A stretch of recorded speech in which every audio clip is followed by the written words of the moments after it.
नोटाबंदीचा निर्णय जाहीर होऊन आज बरोबर 1 महिना उलटलाय।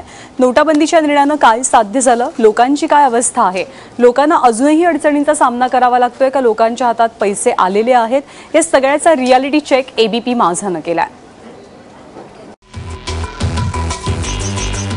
1 महिना हा नोटबंदीचा दुकानदारांसाठी कसा होता है जाणून घेऊ। आपल्यासोबत किरकोळ किराणा दुकानदार आहेत रामनिकलालभाई छेडा।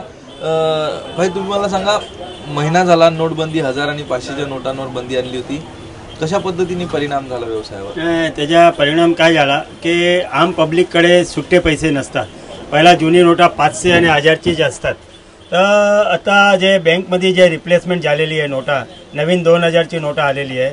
आता कस्टमर कवा 100 रुपये 50 रुपये 200 रुपयाचा माल घ्यायला आला तर भौतिक दुकानदाराकडे 1800 रुपये 1700 रुपये द्यायला नाही, म्हणून आम्हाला समजे लोकांना कस्टमरला परत पाठवायला पाहिजे, बाबा सुट्टे आणा।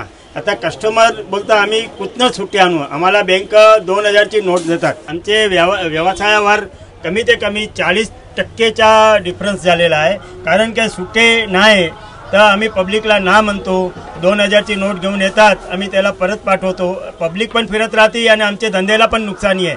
जर आमचे धंद्याला नुकसानी आली तर गव्हर्नमेंटला पण नुकसानी आहे, टॅक्स त्यांना एवढा टॅक्सची कमी भेटणार त्यांना।